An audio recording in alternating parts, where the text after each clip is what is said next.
لو فكرت في القوة أول حاجة هتيجي في بالك هي الفلوس والعضلات، بس الحقيقة إن القوة لعبة ذهنية أكتر من إنها لعبة جسدية.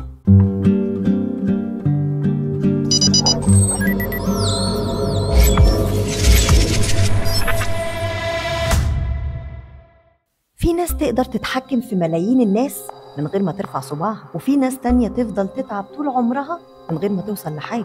الفرق بينهم فهم اللعبة. كتاب 48 قانون للقوة اللي كتبه روبرت جرين ده مش كتاب عادي، ده كتالوج لاستراتيجيات القوة والسيطرة. ناس كتير وصفوه إنه دليل للأشرار، لكنه في الحقيقة مش بس للأشرار، لكن لأي حد عايز يعرف إزاي العالم شغال بجد. الكتاب ده مش بيدعوك إنك تكون شرير، لكن بيعلمك إزاي تحمي نفسك من اللي بيستخدموا القوانين دي ضدك، وإزاي تتعلم تتحرك في عالم مليان خداع ومنافسة وصراع مستمر على النفوذ. فكر كده في أعظم الشخصيات اللي صنعت التاريخ، من أول نابليون بونابرت وميكافيلي لحد زعماء المافيا وأصحاب الشركات الكبرى، كلهم اتبعوا القوانين دي بطريقة أو بأخرى. لو مستعد تعرف أسرار القوة، تعال أقول لك هما إيه. القانون الأول: اوعى تبين إنك أذكى من رئيسك. تعال أقول لك إزاي. اوعى تخلي رئيسك يحس إنك أفضل منه، لأنه بدل ما يقدرك هيحقد عليك ويخاف منك. تعال أقول لكم مثال تاريخي يشرح لنا ده. في القرن ال17 كان في وزير مالية فرنسي اسمه نيكولا فوكيه، وكان شاطر جدا في شغله، لكنه كان بيحب يتباهى شوية. فوكيه قرر يعمل حفلة فخمة جدا لملك فرنسا لويس الرابع عشر عشان يثبت بس إنه شخص مهم.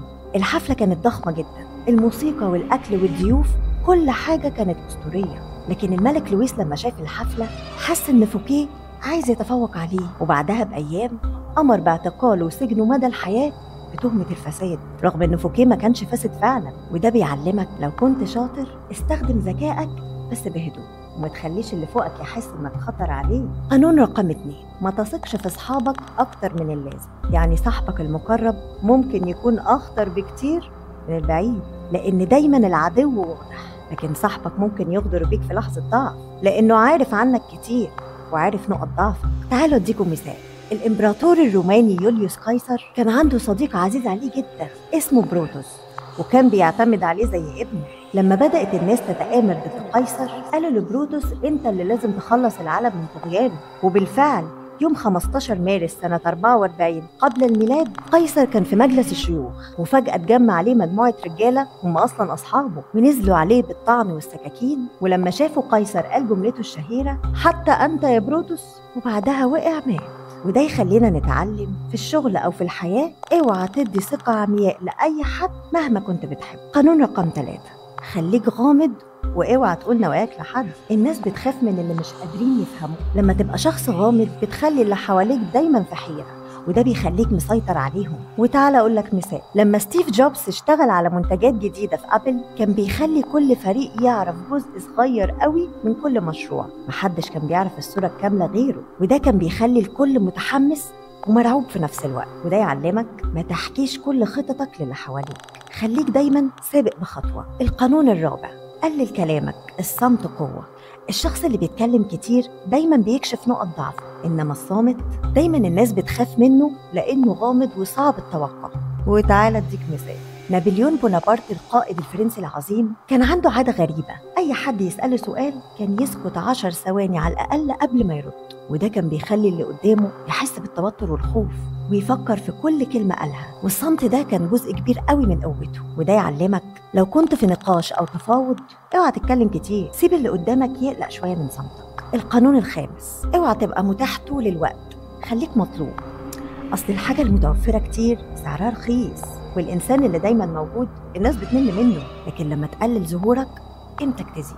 ومثال على كده مايكل جاكسون ملك البوب، كان نادر جدا لما يعمل حفلات أو مقابلات، كل مرة كان يطلع فيها كانت الناس بتبقى متحمسة جدا، وده خلى شعبيته تفضل ضخمة لسنين طويلة. وده يعلمك ما تظهرش قدام الناس طول الوقت، اوحشهم شوية. القانون السادس: خلي اللي حواليك يعتمدوا عليك عشان تفضل مسيطر. بمعنى طول ما الناس محتاجينك مش هيقدروا يستغنوا عنك، وهيفضلوا يخافوا يخسروك.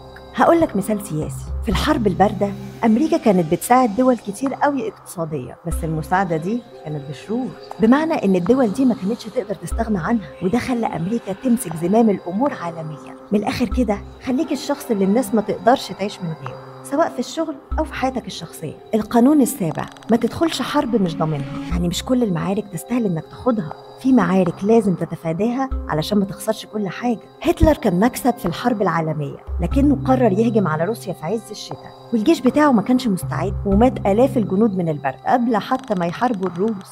والمعركة دي كانت نقطة التحول اللي أدت لسقوطه. فكر 10 مرات قبل ما تدخل أي مواجهة. مش لازم تكسب كل معركة يعني، لكن الأهم إنك تكسب الحرب الكبيرة. القانون الثامن: خليك غير متوقع. يعني لو خصومك عرفوا تحركاتك هيبقوا مستعدين ليك، إنما لو كنت دايما مفاجئ هتعرف دايما تتفوق عليهم. وده اللي كان بيعمله مايكل جوردن، أسطورة كرة السلة. كان معروف إنه بيغير طريقته في اللعب كل ماتش، وده خلى المدافعين مش عارفين هو هيعمل إيه. والدرس هنا: غير استراتيجيتك دايما، وما تخليش حد يعرف خطوتك الجاية.